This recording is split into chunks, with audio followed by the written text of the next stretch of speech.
छोटा सा लड़का हाथ में गुड़िया लिए दुकान के सामने खड़ा। मैं जैसे ही पहुंचा तो कहने लगा, अंकल देखना क्या पैसे कम हैं? और उसने छोटे छोटे नोट मेरे हाथ में थमा दिए।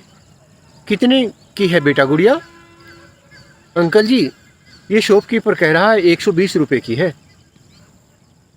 एक बार गिन ना। और मैंने 10-10 के नोट गिने तो वास्तव में रुपए कम थे। मैंने कहा तू गुड़िया का क्या करेगा? कहने लगा, अंकल सच बताऊं, मैं ये गुड़िया अपनी दीदी को देना चाहता हूं। वो हमें छोड़कर चली गई और पापा कहते हैं अब मम्मी उनके पास जाएगी दीदी के। मैं सोचता हूं मैं मम्मी को ये गुड़िया दे दूं ताकि वो दीदी को दे सके। वो भगवान के पास चली गई ना। और जैसे ही उसने ऐसा कहा, उसके मुंह पर उदासी छा गई। कहने लगा, मैं तो ये भी चाहता हूं कि ये मेरा फोटो भी मम्मी साथ ले जाए। और उसने अपनी जेब से हंसता हुआ अपना फोटो दिखाया। मैंने तुरंत जेब में हाथ डाला और उस मासूम की नजरें बचाकर कुछ पैसे उसमें मिला दिए। हो सकता है बेटा कम हो। मैं फिर से गिनता हूँ, मेरा ध्यान ही नहीं रहा, तेरी बातों में उलझ गया। और मैंने 1 2 3, अरे ये क्या, कितने की बता रहे हो? 120 की? ये तो फालतू पैसे हैं, 150 रुपये हैं। देखना भैया, तुम कैसे कह सकते हो ये थोड़े हैं? और मैंने दुकानदार को सारे पैसे पकड़ा दिए। फिर तो उसके चेहरे पर मुस्कुराहट आ गई। कहने लगा, अंकल अंकल मैं एक फूल ले लूं? मम्मी को सफ़ेद फूल बहुत पसंद है, मैं मम्मी को भी ये गिफ्ट देना चाहता हूँ। पापा कह रहे थे मम्मी के पास बहुत सारा समय नहीं बचा है, ये जो प्लास्टिक का फूल है ना, मैं यही दे दूंगा। उन्हें सफ़ेद फूल बहुत पसंद है, मुझे पता है।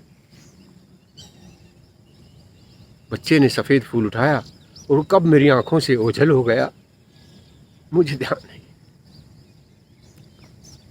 2-3 दिन बीत गए। सुबह सुबह अखबार में खबर छपी थी और साथ में फोटो भी था। है ये क्या? अर्थी के ऊपर सफ़ेद फूल, वही वाला फूल। नीचे लिखा था, किसी बदतमीज शराबी ट्रक ड्राइवर की वजह से एक गुड़िया और उसकी मम्मी कुचल दी गई। गुड़िया की मौत मौके पर ही हो गई और उसकी माँ 3 दिन कोमा में रहने के बाद गुजर गई। छोटे बच्चे ने अपनी मम्मी की अर्थी पर फूल चढ़ाया। मेरी स्मृति में एकदम से सारी चीज़ें दोबारा से आई।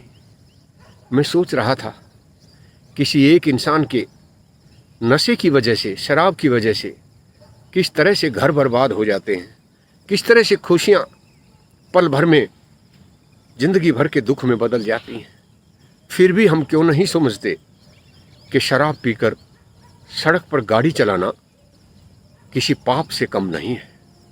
भले ही एक्सीडेंट ना हो, लेकिन कितनी सारी जिंदगियों के ऊपर कितना बड़ा रिस्क लेकर हम चल पड़ते हैं, सोचने की बात है।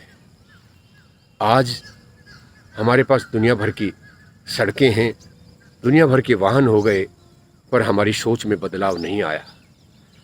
आप देख सकते हो, सड़क पर बाइक के ऊपर 2, 3 और 4 लोग बैठ जाते हैं। न कोई हेलमेट है, न कोई रूल है, न कोई रेगुलेशन है। और इस कदर वो लहरिए बनाते हुए चलते हैं कि दिल कांप उठता है। पता नहीं किस शरीफ आदमी का घर कब तबाह हो जाए, कहा नहीं जा सकता।